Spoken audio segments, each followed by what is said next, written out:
아직도 구독 안 하셨어요? 10만 되고 구독하면 늦을 텐데.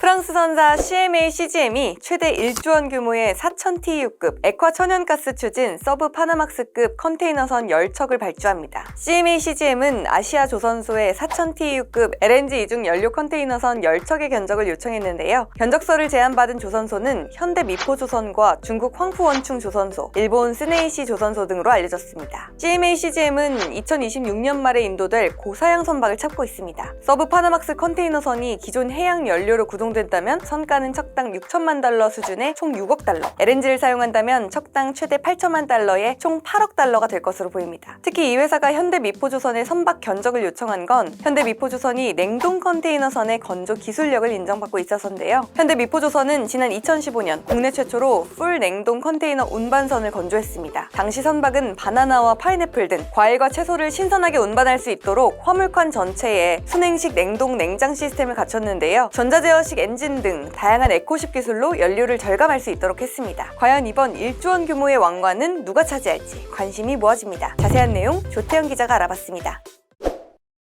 이번에는 조선과 관련한 소식 하나 더 짚어보도록 하겠습니다. 이번에는 프랑스 쪽인데요. 프랑스 쪽에서 컨테이너선 10척을 발주했다는 내용이에요.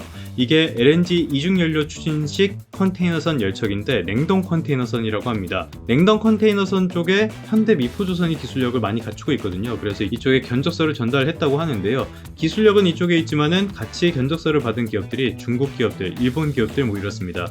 특히 중국에서 가격 경쟁력을 앞세워서 이거를 가져갈 수도 있으니까요. 일단 어떤 기업이 수주를 하게 될지 이건 상황을 조금 지켜봐야 될 것 같습니다. 오늘은 조선업의 전반적인 이야기를 조금 다뤄보도록 하겠습니다. 이거는 산업연구원에서 나온 경제전망 자료를 보면서 설명을 드리려고 하는데요. 먼저 올해 상황이 어땠는지 살펴봐야겠죠. 우리나라 경제에서는 결국에 수출이 중요한데요. 지금 보시다시피 전반적으로 다 산업들이 역성장을 했습니다. 13대 주력 산업 가운데 10개가 역성장을 했어요.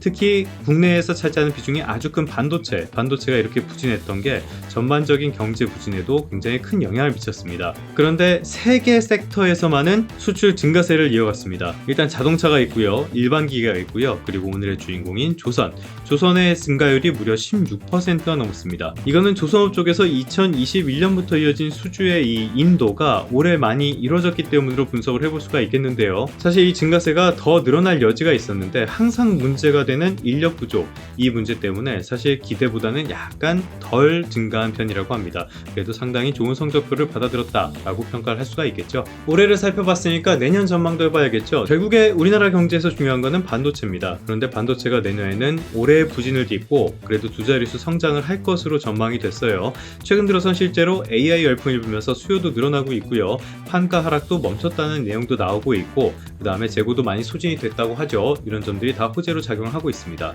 반대로 인기 있는 섹터인 2차전지는 전기차 시장의 성장세가 둔화하면서 2년 연속 역성장을 할 것으로 전망이 됐습니다.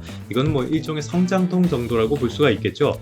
눈에 띄는 건 오늘의 주인공인 조선인데요. 조선이 두 자릿수 성장세를 내년에도 이어갈 것으로 전망을 했습니다.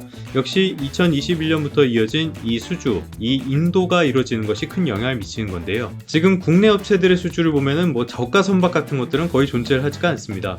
기본적으로 뭐 LNG 운반선, LNG 추진선, 메탄올선, 암모니아선 이런 친환경 선박들이 주를 이루고 있죠. 친환경이라는 말이 들어가면 기본적으로 고부가 가치 제품입니다. 이런 제품들의 수주가 이어진다는 것은 앞으로 내년만이 아니라 더 오랫동안 실적 개선을 기대해 볼 수 있다라는 뜻이라고 할 수 있겠습니다. 증권가에서는 상황을 어떻게 보고 있을까요? 이거는 신영증권에서 나온 리포트 보면서 설명을 드리도록 하겠습니다. 올해 조선업에서 다소 걱정이 됐던 부분은 바로 이겁니다. 수주 점유율인데요.